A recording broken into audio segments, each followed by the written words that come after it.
హిందూ బంధువులందరికీ నమస్కారాంజలు. నా పేరు Karnataka Suryanarayana Rao, retired from Indian air force. నేను కొద్దిగా ధార్మిక హిందూ ధర్మం, సనాతన ధర్మం మీద చాలా ఉత్సుకత ఉండి ఏదో మన ధర్మాన్ని రక్షణ కోసం నా వంతు సహాయం, నా వంతు కృషి చేయాలనే మదన పడుతూ ఉంటాను. ఈ పంధాలో నేను ఒక చిన్న వ్యాసం రాసుకున్నాను. దాన్ని మీ అందరికీ చదివి వినిపిస్తాను, దయచేసి వినవలసిందిగా ప్రార్థన. సనాతన ధర్మం, హిందూ మతం భారతదేశంలో మనుగడ సాగించగలదా అనేది మన ప్రశ్న. ఈ ప్రశ్నకు సమాధానం అవును, సాగించగలదు అని చెప్పవలసి ఉంటుంది. సనాతన ధర్మాన్ని నిర్మించాలని ఒక పక్క క్రైస్తవ ఛాందస్వాదులు, ఇస్లాం జిహాదీలు, ఇంకో ప్రక్క హైందవ మతం అంటే సహింపలేని కొన్ని సంస్థలు, దేశాలు పనిగట్టుకుని మరీ దాడి చేస్తున్నాయి. వీటికి తోడు ఇంటి పోరు, కుహనాశక్తులు, కమ్యూనిస్టులు, నాస్తికవాదులు, సెక్యులర్ మతస్థులు సనాతన ధర్మం మీద నిరంతరం దాడి చేస్తూనే ఉన్నారు. ఏ మాత్రం వెలుసు దొరికినా మన ధర్మాన్ని నాశనం చేసి క్రీస్తు రాజ్యం లేక ఇస్లాం రాజ్యంగా మార్చాలని చాలా బాహ్య శక్తులు పనిచేస్తున్నాయి. వాటిని మనం international expansionist, religious mafia and business mafia అని చెప్పవచ్చు. నిర్మూలించాలి అనడానికి మీరు నిర్మూలించుదామని వాళ్ళు ప్రయత్నం చేస్తారు. ఓకే అని చెప్పవచ్చు. తర్వాత అవును, మన ధర్మం మీద అన్ని పేటల దాడులు జరుగుతూనే ఉన్నాయి. వీటిని ఎదుర్కొంటే ఎలా, మనుగడ సాగించగలదా ఎలా? ప్రస్తుతం పరిస్థితుల్లో మనం చేయవలసిన కర్తవ్యం ఏమిటి, ప్రభుత్వ పరంగా చేయవలసిన విధానాలు ఎలా ఉండాలి, వీటి గురించి మనం తెలుసుకుందాం.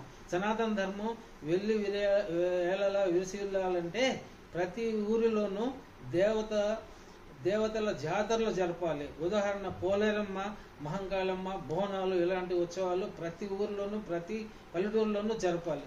గిరిజన ఉత్సవాలు, జంపమ్మ జాగర, సమ్మక్క సారక్క జాతరలు ఇలాంటివి జరుపుతూనే ఉండాలి. పుష్కరాలు జరపాలి. హరికథలు, బుర్రకథలు, జానపద కథలు ఇవన్నిటిని సాగిస్తూ ఉండాలి.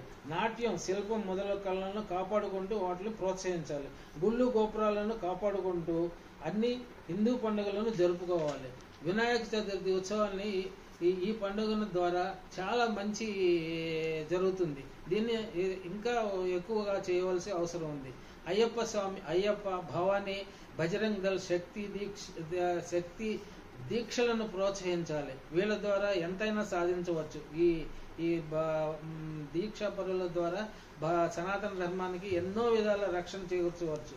సంతర్పణలు, అన్నప్రసాదాలు తరచుగా చేయాలి. హిందూ స్కూళ్లను ఏర్పాటు చేయాలి. అన్నిటికన్నా ముఖ్యమైనది, అల్లరిమీకలు గుంపులుగా వచ్చి మీ ఇళ్ల మీద పడి మిమ్మల్ని హింసిస్తూ చంపుతూ ఉంటే మీరేం చేస్తారు? వాళ్ళు విసురుతూ ఉంటే మీరేం చేస్తారు? భగవంతుని తలుచుకొని కషాయవానికి చేతికి గొర్రెల్లాగా ఉండిపోతారా? ఎదురుదాడి చేసి మిమ్మల్ని మీరు కాపాడుకోవాలి. దీనికి ముఖ్యంగా మీరు తయారుగా ఉండాలి. అందుకు మీ వీధి రక్షణ దళం ఉండాలి. అందులోనూ వీధి రక్షణ దళం లేక గ్రామ రక్షణ దళం ఉండాలి. అందులో అందరూ పాల్గొనాలి. తమకు తాము ఎలా రక్షించుకోవాలో నేర్చుకోవాలి.